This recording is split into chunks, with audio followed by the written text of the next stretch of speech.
আসসালামু আলাইকুম, আমি হিমেন রহমান। অনেকদিন যাবত আপনাদের ভিডিও শেয়ার করা হয় না, তবে অনেকেই যারা আমার ভাই আছে ইতাল বাংলা আপডেটে, অনেক ভাই আছে যারা আমাকে রেগুলার ফলো করে বা আপডেট নেওয়ার চেষ্টা করে আমার কাছ থেকে। তবে বর্তমানে যারা আমি আমাদের গ্রুপের উদ্দেশ্য করে বলতেছি, গ্রুপে তেমন আপডেট দেওয়া হয় না, কারণ প্রত্যেকেই আমাকে চিনে এবং তাদের ব্যক্তিগত যে সমস্যাগুলো আছে এগুলো আমাকে ইনবক্সে টেক্সট করে বা ফোন দিয়ে আমার সাথে সমাধান করে নেয়।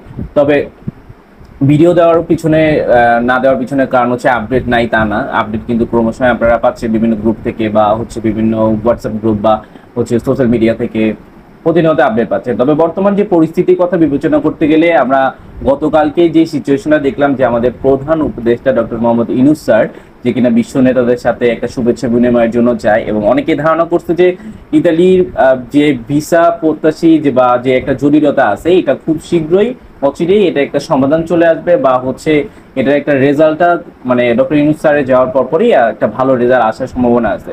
তবে পূর্বে আমরা যে বিষয়টা জানতে পারছি যে ইতালিতে ভিসা দেওয়ার ক্ষেত্রে ওরা বর্তমানে অন্য কোনো প্রসিডিউর ফলো করবে না।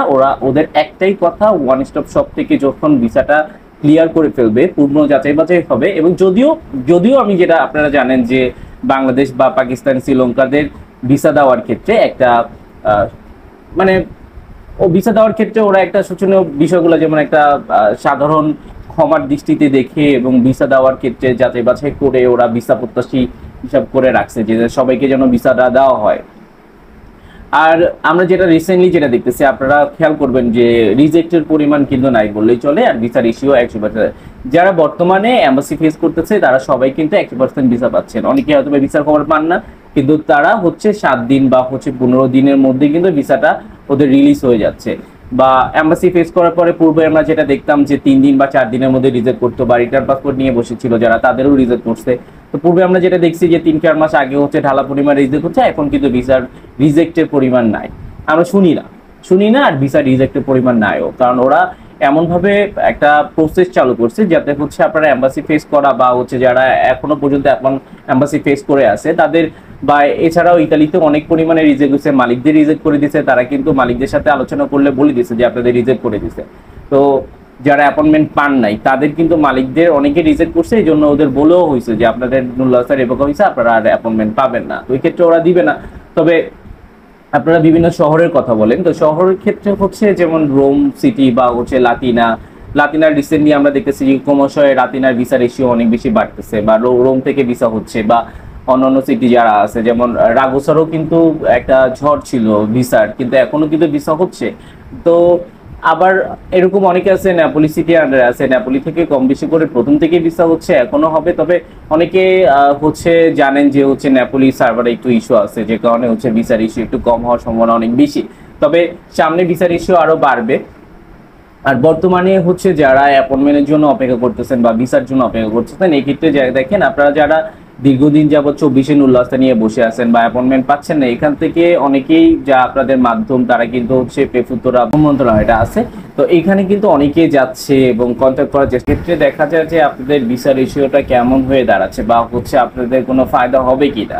যারা প্যাক করতেছে বা বাংলাদেশ ইতালি এম্বাসি বরাবর প্যাক করতেছে বা ইতালি পেফুতরা বরাবর প্যাক করতেছে, এতে কিন্তু অনেকেরই ভিসা ক্লিয়ারেন্স হয়েছে বা নতুন করে অনেকেই অ্যাপয়েন্টমেন্ট পাইছে।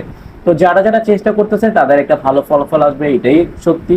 তবে আপনাদের টেনশনের কোনো কারণ নেই। আমরা যেটা দেখতেছি যে ব্যাকলগটা ছিল পূর্বে, যে 2023-এর যে অগস্টের পর থেকে যে দীর্ঘদিন যাবত একটা অনির্দিষ্টকালের জন্য ভিসা বন্ধ ছিল, এটা কিন্তু বর্তমানে আমরা দেখতেছি যে বর্তমানে 2023-এর অগস্ট থেকে শুরু করে, যেমন অগস্ট, সেপ্টেম্বর, অক্টোবর, নভেম্বর, ডিসেম্বরে অনেক ভিসা হয়েছে। তো এরকম যে এই যে ভিসাগুলো এখান থেকে কিন্তু ভিসা হচ্ছে। তবে অনেকেই আবার যেমন যারা রিটার্ন পাসপোর্ট নিয়ে বসে আছে, এইটা এই ক্যাটাগরি, যারা আবার ফেব্রুয়ারি মাসে বা জানুয়ারি মাসে জমা দিচ্ছে তাদেরও ভিসা হচ্ছে, এবং যারা স্ক্যান কপির আন্ডার ছিল তাদেরও ভিসা হচ্ছে, এবং 2025-এ যারা ছিল তাদেরও ভিসা হচ্ছে।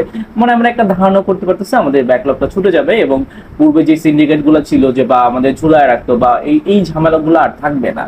আর আমরা যেটা ধারণা করতে পারতেছি যে ডক্টর ইউনূস স্যার যেহেতু ইতালিতে একটা শুভেচ্ছা বিনিময়ের জন্য যায়, এবং আমাদের জন্য অবশ্যই একটা ভালো ফলাফল নিয়ে আসবে। আর সামনের দিনগুলো থেকে আরো ভিসা রেশিও বাড়বে, বা অ্যাপয়েন্টমেন্টের শিডিউলের জন্য যারা অপেক্ষা করতেছে সবাই অ্যাপয়েন্টমেন্ট পাবে। তো একটু ধৈর্য ধরে আসলে আর আপডেট বলে কি আপডেট আপনাদের, আমি আসলে মূলত হচ্ছে আপনারা যারা ভিসা প্রত্যাশী তাদের নিয়ে কাজ করতাম বা তাদের ইনফরমেশন প্রোভাইড করতাম। আরো অনেক ইনফরমেশন থাকে যেগুলো আপনাদের প্রয়োজনীয় না, এই জন্য হচ্ছে দেই না। আর এটা আমার প্রফেশনও না, যে জন্য বলা হয় না। তো যাই হোক, আপনাদের জন্য শুভকামনা।